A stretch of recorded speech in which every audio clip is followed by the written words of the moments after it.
So here's the tools that I'm using today to do this job. I've got my respirator that's got a face shield built into it. This is actually for painting applications, but you can use, goggles and a respirator. It doesn't really matter. But you do need eye protection and respiratory lung protection. You don't want to breathe aluminum dust. So there's our part. I have some short Dremel bits. I have some long Dremel bits. I have a Dremel tool. That's an older one. It's a Dremel 100. I think it's a 1.15 amp. The more amps you can get, the better. That's my exhaust gaskets that are 30 millimeter inside diameter and 40 millimeter outside diameter.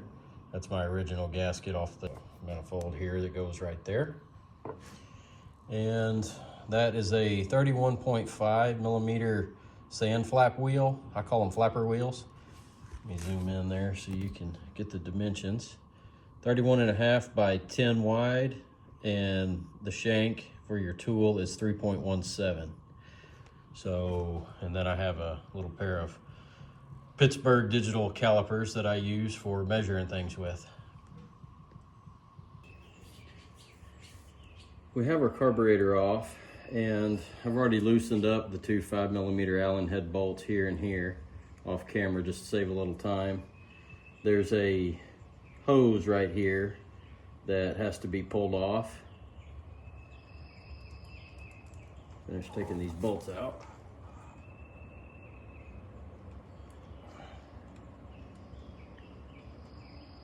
It's not uncommon for the gasket to be a little bit stuck on here. You may have to pry it off. My O-ring stuck on there, and I'm going to show you that. That's a good thing. So what I'm going to do, since it's on there, is I'm going to trace that out. And you don't want to exceed your trace line. You do not want to remove any metal that is on or outside of that O-ring. So you only want to remove metal inside that O-ring. That's important.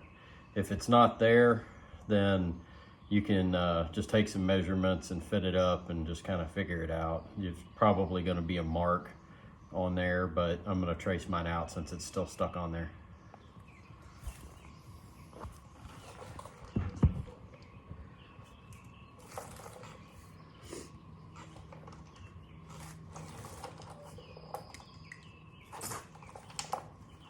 Hopefully I can do this without knocking it off.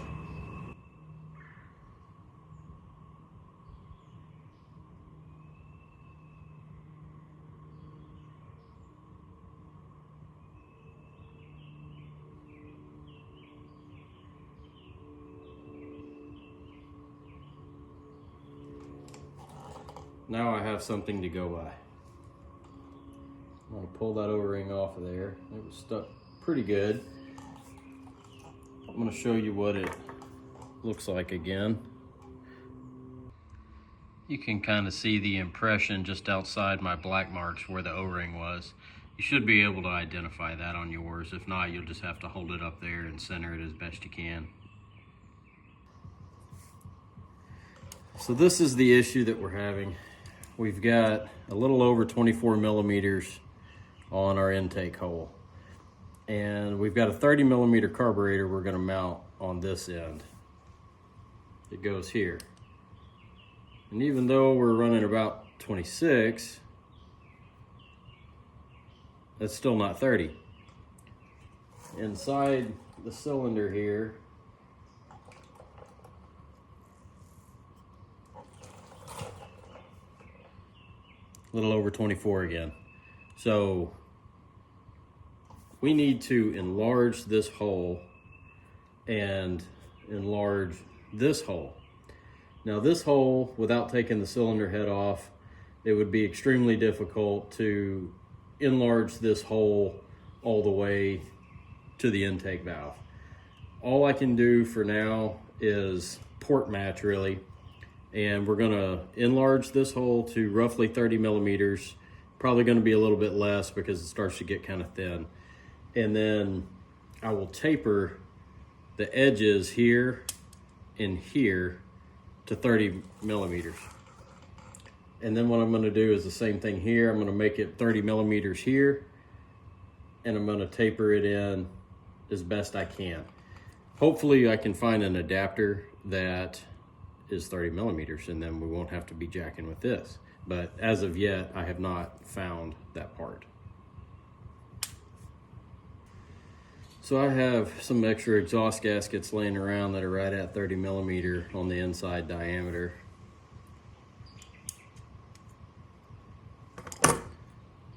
What I'm gonna do is just use one of those. They're a crush gasket. They're flat on one side and a little tapered on the other. So I'm gonna put the flat side down so I can get a little better trace. One other thing that's very important to mention is we don't just want to make this hole larger. We want to make it larger in the right spot. If you look at the O-ring here, you can see that it's pretty thin at the bottom and it's pretty thick at the top. So when you put this carb adapter on there, you can see even at the top right here, you can see a little bit of the rubber gasket. So on this particular one, I don't know if you can see in there, but at the bottom, there's just a little lip. It almost lines up with the carburetor.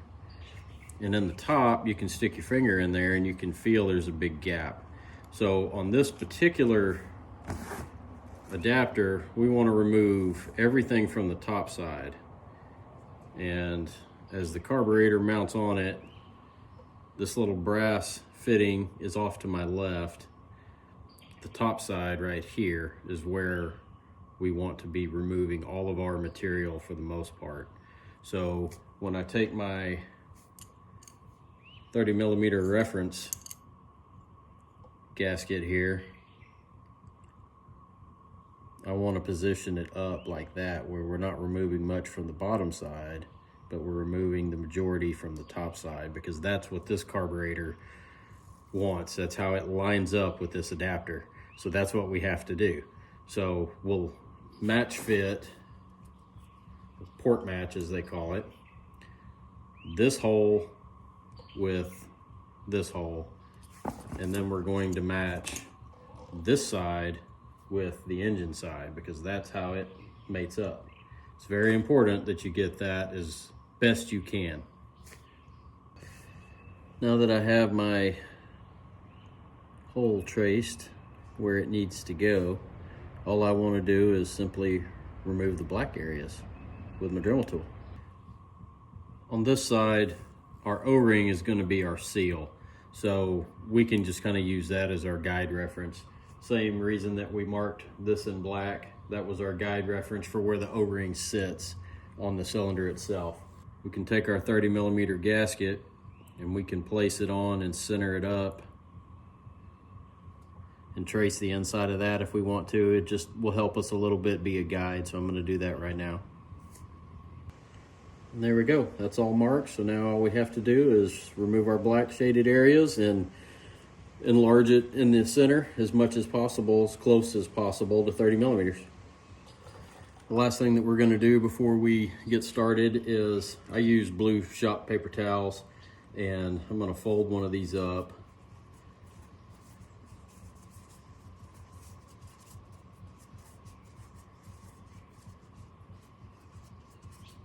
And we'll see how that works as a plug.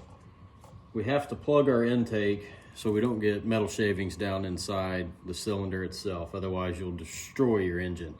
So it's important you get this right. It may take 2 or 3 times to size this correctly. What we want is access into this port and about 1 inch deep or so. You can go as deep as 1.5 inches in general for port matching, but we don't have that kind of room on this one. Let's see, I got about that far in before I hit the valve guide. So yeah, you can get close to 1.5 inches, but not quite. So let's say 1.25 inches should probably be your max on this. somewhere between an inch and a quarter.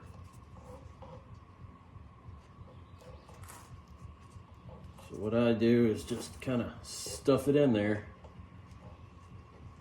You want to make sure that you're blocking off the valve, and I'm in there about that deep.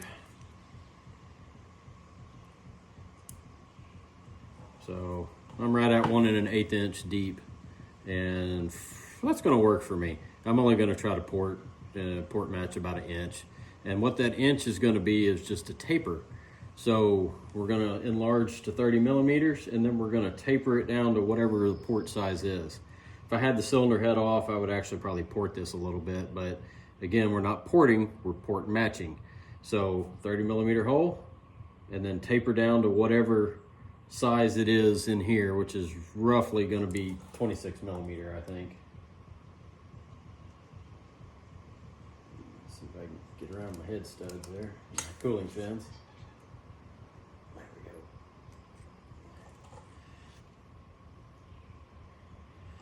Yeah, so we're 24 millimeters. So we're going to taper from 30 to 24 roughly.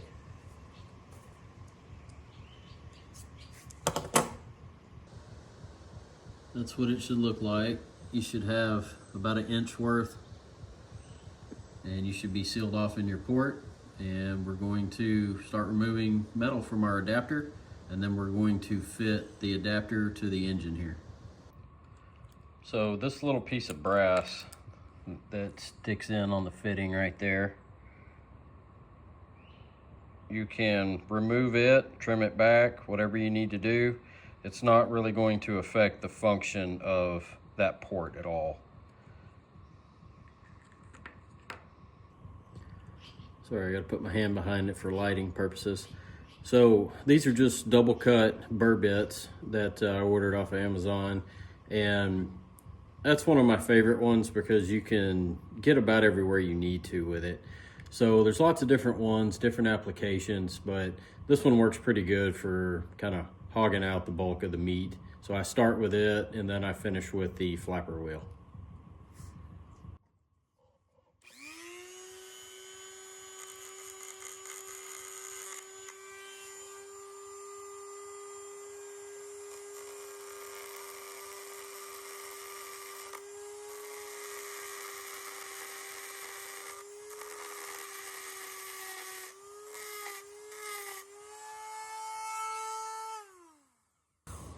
Let's start by removing that little brass fitting.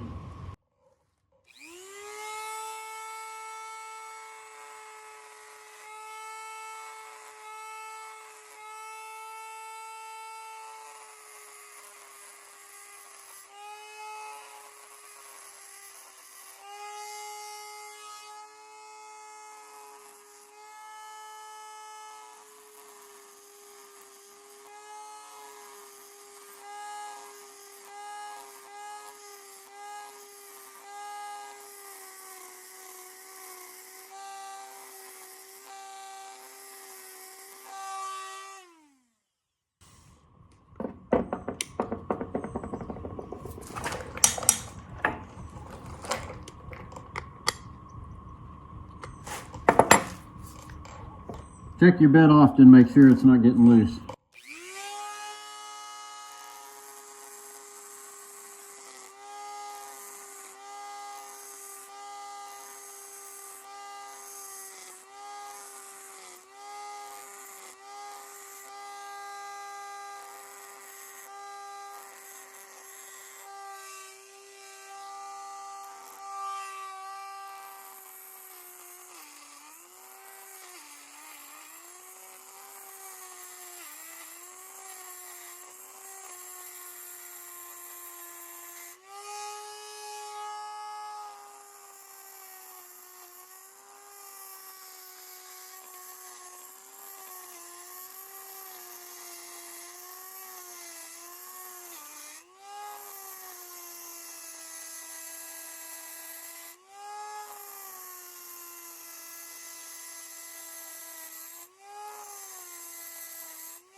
Kind of see how it's coming there.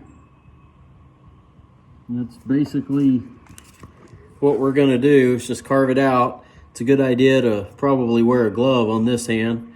The other thing that you want to consider is, as you grind on this aluminum, these parts do get hot. So the glove is twofold. It's personal protection as well as heat resistance.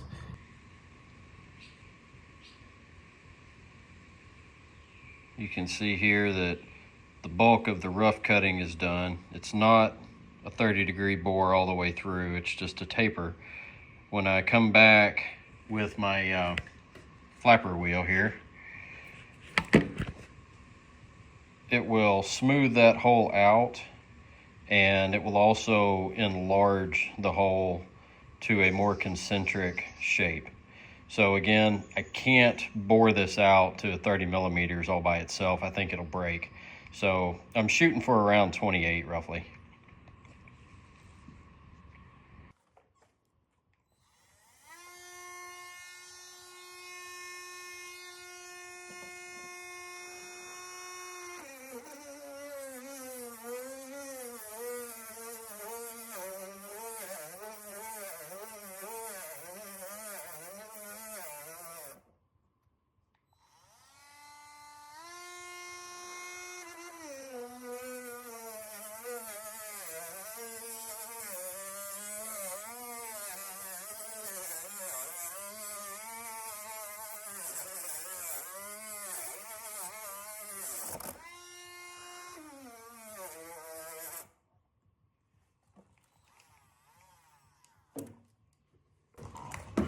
You put too much pressure on that Dremel, it shuts off. So as you can see, we're starting to get there, and basically what I'm doing right now is just using this to kind of bore the hole out. As we use this, this will shrink in diameter because it wears down.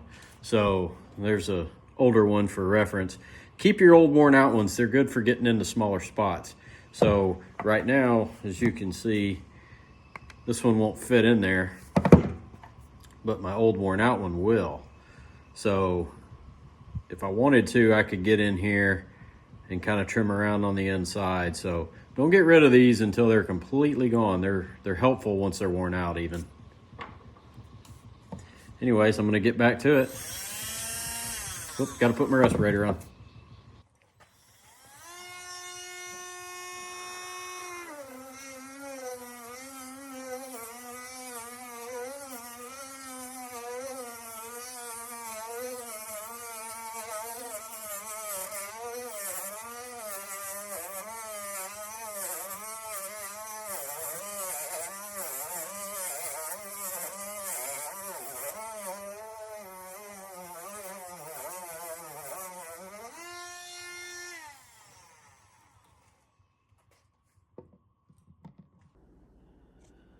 I was able to get about 28 millimeters out of this,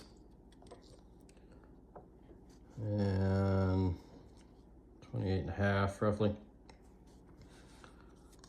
Measure it in the other direction. Almost 29 there. On this side, I stopped a little bit short. I got 28 everywhere, but that's really pushing the boundaries of what this intake will handle. You can see right there on the rubber part where the metal's kind of starting to show. So I would recommend you stop at probably 26 or 27. You can go 28, but you better be in the center. I did a pretty good job of staying in the center on this one. That's a lot larger hole than what we had. So we're about 3 millimeters larger in diameter at least. So 100 thousandths roughly, maybe a little more. It's a good bit of airflow on a small bike like this. There's our 30 millimeter inside diameter gasket that I've got placed on there. So you can see that we've got 30 millimeter outside hole. It does taper slightly, tapers down to, we'll say 28 millimeters, and looks pretty good though. We gained a good bit of flow. Don't forget to